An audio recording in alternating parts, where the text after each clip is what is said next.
Boa tarde, pessoal. Essa ideia aqui, a gente vai falar sobre Linux, né? A ideia é fazer uma apresentação bem para iniciante, né?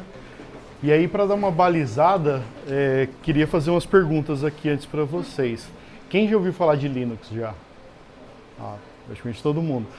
Quem já usou Linux? Praticamente todo mundo. Quem já instalou Linux? Praticamente todo mundo. Então era isso, tchau. Mas vamos fazer um bate-papo então. A ideia é que vocês possam interagir, me interromper, esse tipo de coisa.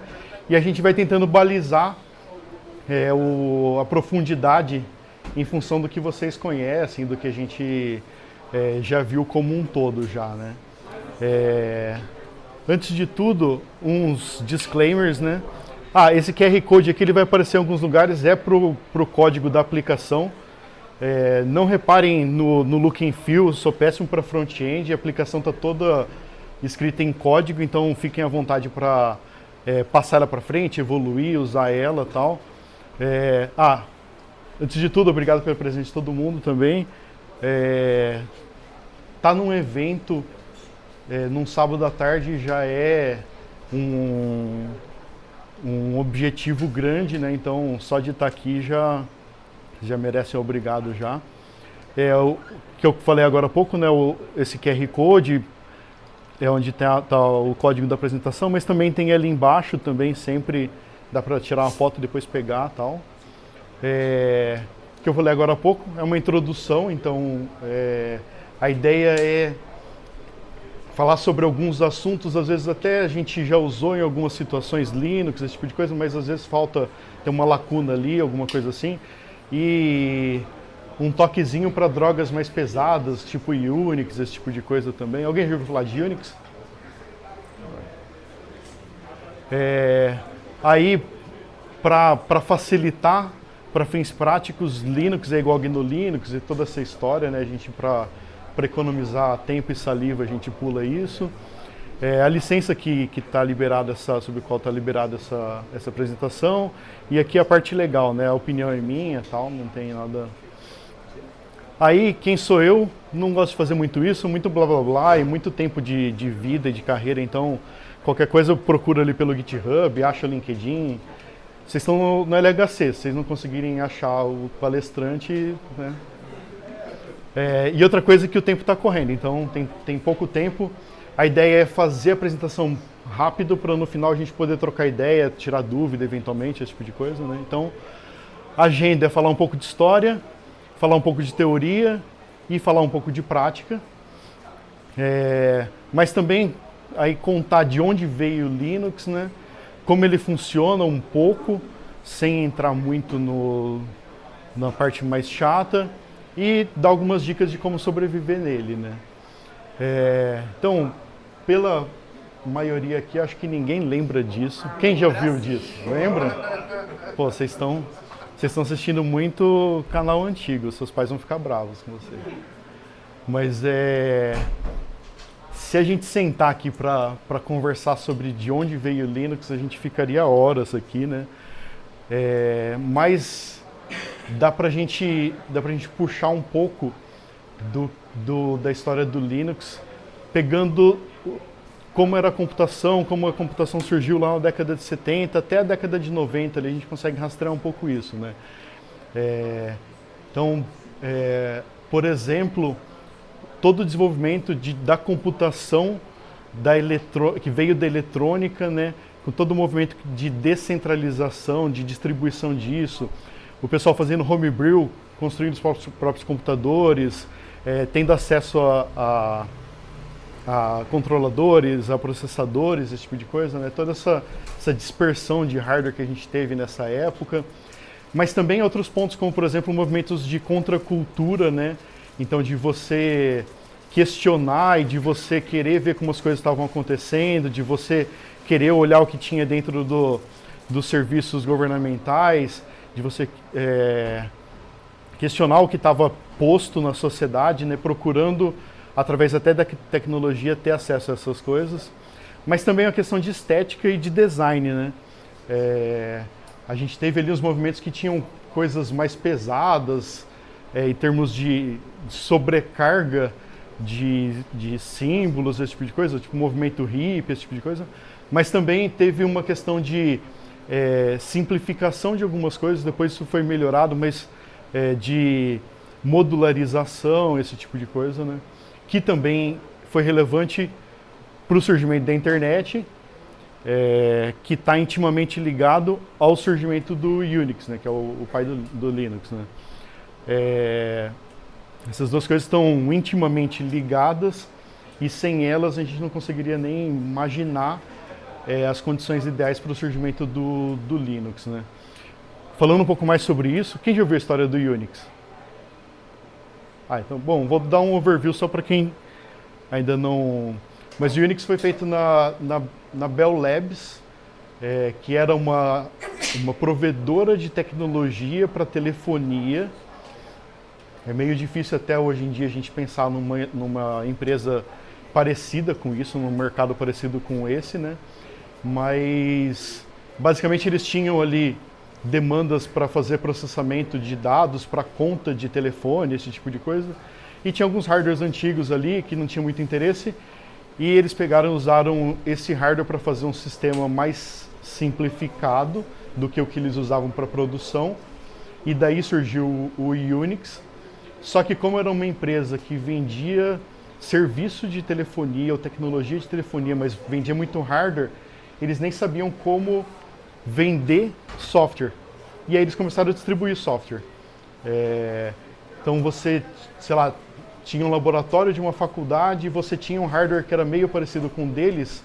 Como o hardware era pouco parecido, eles te mandarem o código, o binário deles não era suficiente, então eles mandavam um código. Então geralmente nessa época você mandava uma fita para eles, eles escreviam o código que eles tinham nessa fita e te devolviam essa fita e você se virava para adaptar o código para o seu hardware, fazer ele funcionar, e daí você também espalhava para os seus amigos. Isso antes da internet, concomitante à internet, mas a internet não tinha largura de banda suficiente para trafegar isso também, né, nessa época, né? Mas aí a gente já consegue pensar no conceito de transmissão de conhecimento que deu origem ao Linux, né? A gente fala mais sobre isso daqui a pouquinho, né? Mas basicamente, o mais bizarro é que eu lembro que tem um livro, quando o Unix fez 25 anos, que eles escreveram um livro, o quarto de século do Unix, né? E eles contaram que eles escreveram o Unix em um mês. Eles pegaram uma semana para escrever o kernel, uma semana para escrever o file system, uma semana para escrever alguns drivers ali para o computador que eles tinham, que acho que eram PDP-11, e depois eles pegaram mais uma semana para escrever o user space, né? E tudo porque a esposa de um dos caras viajou e daí ele teve tempo para se dedicar para isso, tá? É uma história bem interessante. Se eu não me engano, é um quarto de século de Unix, o nome do livro, né? Isso tudo, essa parte de internet, de Unix, mas também essas questões culturais acabaram culminando com o desenvolvimento do movimento software livre, né? Você já deve ter ouvido falar da GNU Foundation, esse tipo de coisa, né? Aí eu coloquei só ali um parênteses para os desavisados, né, que livre é diferente de grátis, aí tem umas nuances disso, mas só para constar que a gente sabe disso, mas sem entrar nessa seara também, né. Aí o movimento de software livre deu origem ao GNU e depois teve uma frase de um estudante finlandês lá em 91 num fórum sobre o Minix, né? Que ele falou, eu estou fazendo sistema operacional aqui, é só um hobby, não vai ser nada grande nem profissional como o GNU, né? E hoje em dia, quem que é GNU, quem que é Linux, né?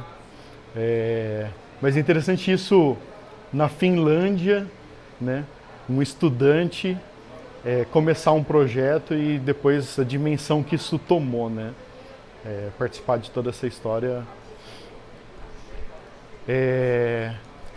Esse foi um pouco da parte, um pouco da parte histórica, né, do que trouxe a gente até aqui. Depois tem muito mais coisas sobre isso, a parte das distribuições, problemas, questões relacionadas a processo com a Microsoft. Tem toda uma parte aí histórica também que qualquer coisa a gente pode entrar nessa conversa também. Aí, rodeado numa mesa de bar, rodeado de cerveja também, né? Alguém já viu essa imagem aqui, não? Pessoal das antigas. Eu estava procurando uma versão vitruviana do Tux e lembrei dessa daqui, que é de um sistema que você tinha para rodar o Linux direto pelo CD, chamava Knoppix.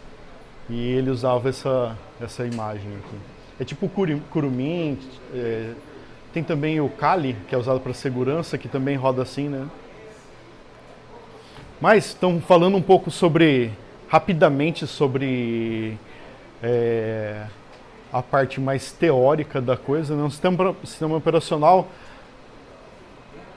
bem por alto, ele é mais ou menos isso, né? Então você tem uma camada de hardware, você tem o kernel que controla ali algumas coisas, como por exemplo, comunicação entre os processos, file system, esse tipo de coisa, e depois você tem a camada do user space, que é onde todos os usuários, inclusive os administrativos, estão, né? Então eles têm as bibliotecas, as aplicações.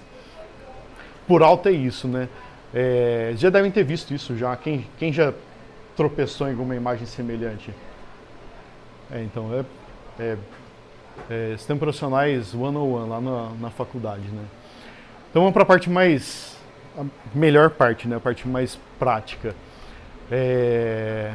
Aqui eu pedi para o ChatGPT, não, para o Gemini, colocar um fusquinha ali, década de 70 também.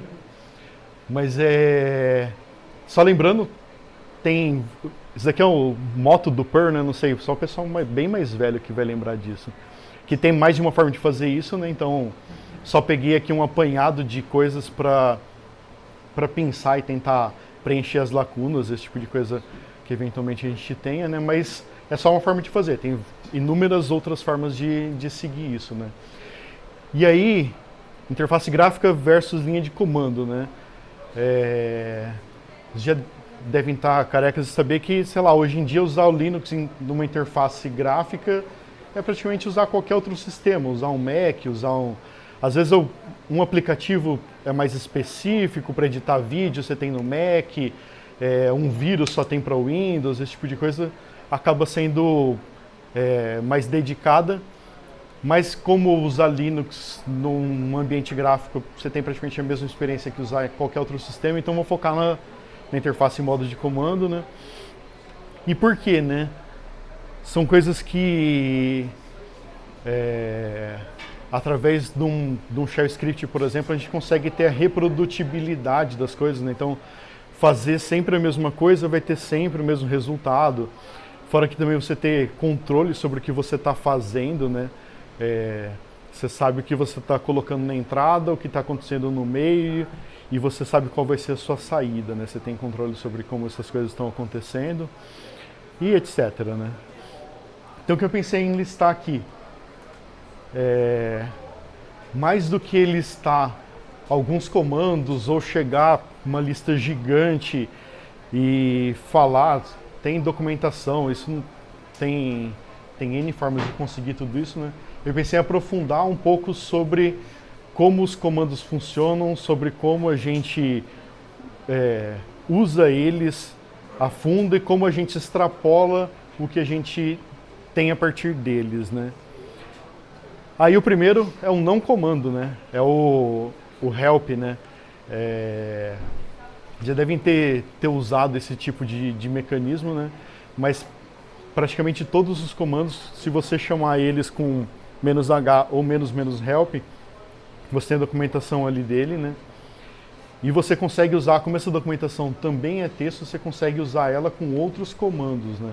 Então você pode, por exemplo, procurar um comando, procurar uma característica de um comando de forma automática, né? Então, por exemplo, aplicar um grep, alguma coisa assim. Outra coisa é o history.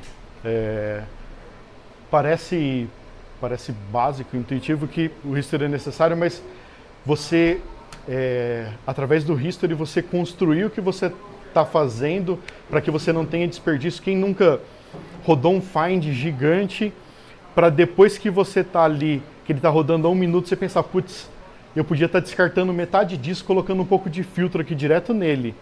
E tá economizando tempo, né? Então você construir um comando baseado nos seus comandos anteriores, né? E aí tem vários truques para o history, né? Como por exemplo, se você só der history, ele volta o número do comando, a ordem daquele comando, né? E o comando em si. Você pode chamar aquilo com exclamação e o número dele. Mas você também pode abrir um editor em cima disso, você também pode, em cima daquele comando, editar ele num VI, alguma coisa assim.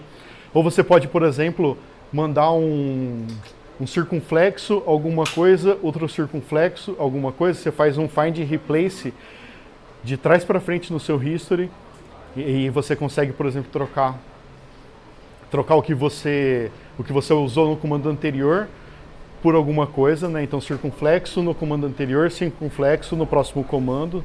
Então você consegue trocar rápido ali. Ou mesmo Ctrl R, não sei quem que usa o Ctrl R. O Ctrl R ele faz uma busca reversa no seu histórico, né? Então se dá Ctrl R e começa a escrever alguma coisa, ele procura o que você escreveu de trás para frente no seu histórico. Ajuda pra caramba, né? Só dica, se forem usar algum sistema baseado em web, o Ctrl R não vai funcionar, que vai carregar o navegador, é um inferno. É uma droga isso. Outra coisa é o propose. Não sei quem conhece esse comando. Ele é um dos comandos mais úteis, mas mais negligenciados pela história, né? A propose é a propósito. E o que ele faz é buscar na headline do man. Então se você, por exemplo, procurar a propose find, ele vai devolver o find, o locate, que são comandos que te ajudam a localizar as coisas. Se você procurar a propose user, ele vai voltar o add user, o del user, o change group, change mode, esses comandos que tem na headline deles ali a palavra que você citou, né? Então te ajuda a encontrar outros comandos, né? Acaba ajudando bastante nessa procura pelo comando certo, né? Outra coisa é o man, que é onde a gente tem o manual dos comandos, né? Não podia deixar de citar ele aqui. É um antigo conhecido nosso, né? Tem a variação dele que é o info, que não pegou muito. Tem um comando... tem um comando que o info dele é muito melhor do que o man, mas é só um comando. Eu não sei quem é das antigas também se lembra qual que é. Mas tirando isso, o man basicamente o man é de manual. Então você põe man e o comando que você achou antes com a propose, você tem todos ali os parâmetros que ele aceita. O manual info do Emacs é muito melhor que o Git, se não me engano, do GCC também. Do GCC porque o info ele é mais voltado pro GNU, né? Então, pro GCC, pro próprio Emacs, o info. Mas era um outro comando que o info dele era... o date. Info date é melhor do que o mandate. Para saber como manipular datas, esse tipo de coisa, né? Ou era, né? Sei lá, 200 anos atrás, quando eu mexia mais com isso, né? Então foram 4 comandos, mais alguns comandos. O PWD, o comando básico para você saber onde você está e saber operar isso, né? LS para você saber o que tem no seu diretório, e aí tem as variações disso, né? Você conseguir fazer um LS recursivo, conseguir filtrar o LS, esse tipo de coisa. Como o pessoal já usou bastante Linux, esses comandos básicos estão dando uma acelerada para a gente ganhar tempo. O find, que é o comando mais querido de todos, né? Ou talvez o segundo comando mais querido, a gente pode fazer uma eleição depois. Porque acho que o próximo comando, o comando mais querido de todos seria o grep, que esse é o comando que representa todos os comandos, né? Recentemente, não tão recentemente, na pandemia eu vi uma matéria que o grep fez 40 anos, alguma coisa assim, estava explicando a origem dele e tal, né? E é GNU Regular Expression. Agora a minha memória está me traindo. O que é o P? Depois a gente dá uma olhada, mas Tava contando toda a história de como ele foi desenvolvido e ele veio muito na rabeira de outros comandos do pacote do GNU, mas de uma época que a gente não tinha editores gráficos, tipo editores visuais, né, tipo o próprio VI, o próprio Emacs, né? E aí você tinha que fazer a edição mais pela memória, né? Tem um comando que hoje em dia, não sei quem já ouviu falar do ED, ED. O ED de editor, é o editor original do Unix, editor de texto. E o VI ele tem um modo de edição que é basicamente os comandos do ED. E aí quando o pessoal fez o VI, o pessoal do ED tipo falou, mas por que você precisa do editor visual? Você não sabe o que você escreveu, né? Tipo, é só você, sei lá, na linha 20 tem tal texto, tá errado, você dá 2 pontos, 20, vai para ela, dá um CW, troca. Se você sabe o que você escreveu, você não precisa ver nada, né? Você só vai... Eu usava bastante ED para fazer find and replace, mas isso antes de ter mais o sed ou de ter o per também, né? Para fazer esse find and replace mais poderoso, né? Aí tem o more e o less. O less todo mundo conhece. O more é a versão mais antiga do less. É o original. O less se chama less porque ele é uma resposta ao more, né? Inclusive, quando você abre o more ou o less, embaixo aparece more, que é para indicar que tem mais texto ali para baixo, que você com a seta, com espaço, você consegue avançar por ali, né? Então o more chama more porque ele mostra essa barrinha para você paginar pelo texto, só que o more era péssimo para fazer busca, esse tipo de coisa, ou mesmo para ter âncoras, para você ter capítulos ali, né? No info, por exemplo, você, que é o irmão mais novo do man, né? Você tem capítulos, então consegue navegar entre os tópicos para avançar mais rápido e tal. Isso aqui é meio confuso essa parte, não recomendo não. Mas o less é a resposta ao more, né? E o sudo, que é o comando mais perigoso, né? Depois da rm-rf, barra, né? Mas que é o comando que a gente tem que sempre estar atento para não passar a executar tudo com ele e não se complicar por conta disso, né? Aí, além disso, um não comando, então não é uma dica, não entra naquilo lá, mas é questão do tab. Não sei quem já teve essa experiência de dar um tab para ver os comandos aparecendo ali. Então você, sei lá, quero mexer com user, eu acho que um comando começa com user.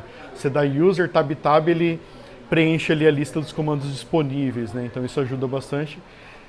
E em alguns sistemas você consegue, por exemplo, dar um tab sem digitar nada e ele mostra todos os comandos que tem no path. Então acaba sendo até uma forma de conhecer o ambiente, ter uma visão global dele para saber o que está disponível ali. Por exemplo, um container Docker, alguma coisa assim. Você quer saber qual que é o viés ali, se é mais para troubleshooting, se é um negócio mais de produção. Você dentro dele dá um tab e você sabe como é que ele foi preparado ali, né? E aí, então, um tab, alguns comandos. Outro comando Ctrl+C, que diferente do Ctrl+C, Ctrl+V do Windows, né, para você interromper uma execução. Mas aí tem toda uma série de comandos. Ctrl+Z, não sei quem já ouviu Ctrl+Z. Ctrl+Z, você coloca um comando, você interrompe um comando para você pôr ele em background depois. Ou deixar ele parado e matar ele também. Então se alguma coisa saiu do controle, travou, alguma coisa assim, né? E o Ctrl+L, que faz uma limpeza no terminal também. Às vezes é importante você ter uma sanidade ali, né? Outra questão, pipe. Não esse pipe, né? Esse pipe. Quem já fez alguma construção usando pipe? Então, só passar aqui para formalizar, às vezes a gente não pensa em como isso tudo é feito, né? O que o pipe faz é conectar, né? A entrada de um comando, a saída de um comando na entrada do outro, né? E é interessante que isso é uma base do que o pessoal chama de 3 pilares do Unix, lá de trás, que é o quê? Fazer uma coisa e fazer bem feita. Então você tem um comando, esse comando ele faz poucas coisas e aquilo que ele faz bem feito, ele aceita eventualmente algumas coisas, fornece outras coisas, a saída dele é bem restrita e bem limitada para que quem for receber aquilo possa tratar tal, né? Esse é um dos 3 pilares do Unix, qualquer coisa a gente pode falar sobre os outros 2, né? E basicamente a formação é essa, né? Você gera, você filtra e você trata, ou você filtra, até você não saber mais o que está fazendo. Por exemplo, você faz um find, você pode fazer um grep qualquer string ali, e depois você pode rodar um xargs nele, e aí tem algumas variações mais avançadas disso, né? Aí não sei quem já teve contato com o controle da saída de erro, né? Você pegar o 2 maior. Que é a famosa std error, né? Mas aí também tem a std out, se tem o 2 maior, tem o 1 maior, né? Só que você não precisa pôr o 1 ali, onde você tem o controle da saída padrão, então você consegue separar. Então às vezes você está vendo um log ali que tem muita coisa misturada, você separa o que deu certo e descarta, por exemplo, manda para /dev /null, e o que você quer tratar você pega e joga para um arquivo, né? E tem a versão unificada, que é o comercial maior, né? Falar um pouquinho sobre o processo? Lá nos pipes, eu vejo que tem meio que uma divisão, assim. Tem uma galera que é muito firme em setar o pipe fail, tem uma galera que, olha, trate meu, como que fala um pouco disso. Então, esse é um tópico um pouco mais avançado, né? Mas, já que a gente tem um público que já teve contato com isso, quem já ouviu falar de pipe fail? Você pode ter, você pode setar, né? Você pode definir uma propriedade na sua shell em que se algum comando intermediário no pipe falhar e voltar um resultado diferente de 0, ele interrompe o pipe e eventualmente até aborta a execução da shell, né? Oi? Parecido. Ali é quando você coloca 2 ex-comerciais ou 2 pipes, né? Ali você está fazendo um controle de fluxo propriamente. Você não está, você interrompeu o fluxo para controlar ele, né?